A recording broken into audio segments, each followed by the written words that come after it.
We have a schizophrenic sign at the border. We have this big sign that says, "Keep out." And at the same time, metaphorically, we have the sign that says, "Help wanted." There's a tremendous lure of jobs. We have significant sectors in the economy that need large numbers of low-skilled workers that we're not producing in the native-born population. And there are no legal channels. I could start all over again. Me wouldn't change a thing, wouldn't trade a thing, because I'm a struggle, I'm a blessing. Thousands of illegal migrants cross into this area of Arizona every year. To them, it represents a gateway to a better life. In reality, it's often a gauntlet of death from which they may never return. Crossing the desert to avoid these steel and concrete walls which mark the border in urban areas. When we're on a main road like this, we look for people, anybody out here, they could be standing on the side of the road if they have made it this far and need help. Atención médica, aquí está uno, doctora. Llámanos si necesitan algo. Volunteer Catherine Ferguson and physician Norma Price are Samaritans, rescuing those who are in desperate need of help, illegals who've been physically and mentally defeated by the deadly conditions.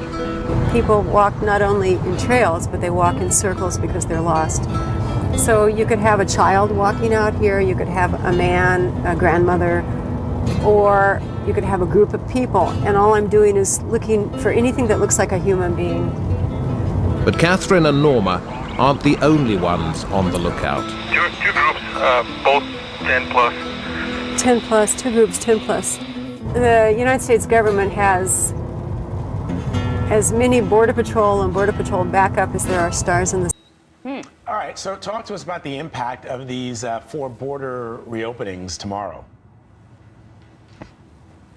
This is very important news, Vlad, for U.S. border communities like Eagle Pass, Texas, and Mexican communities like Piedras Negras right behind me. They really rely on cross-border trade, tourism, and travel for their economies. And so this is a welcome news here in this sector of the border.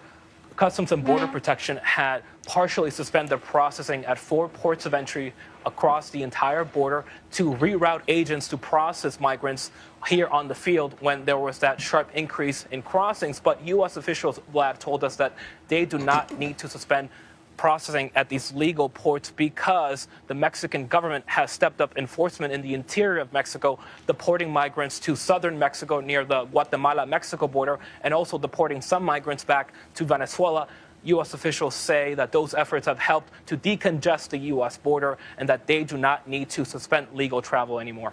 I want to ask you about this controversial law that Texas passed, giving state authorities the ability to arrest people that they believe crossed into the U.S. Illegally. Today's the deadline that the Justice Department has given Texas to assure federal officials that it would not allow a law that empowered state officials to arrest and prosecute migrants suspected of unlawfully entering the U.S. Immigration is a federally mandated or federally, what's the word I'm looking for, Vlad? Federally regulated. mandated, Thank yeah. you. Got it in my ear. Regulated. It's not the responsibility of the state. What is the latest on this brewing legal clash? No, you're completely right, Anne-Marie. The Justice Department has given Texas until today to say that it will abandon plans to enforce this far-reaching immigration law as planned in March. This law, as you mentioned, will not only allow the state to prosecute, jail, and arrest migrants on state criminal charges of crossing the border illegally, but it will also allow state judges to effectively issue deportation orders, even though the Mexican government has said that they will reject returns from the state of Texas. The Justice Department will likely sue the state of Texas over this policy, so we should expect this to become the latest legal clash between the Biden administration and Texas.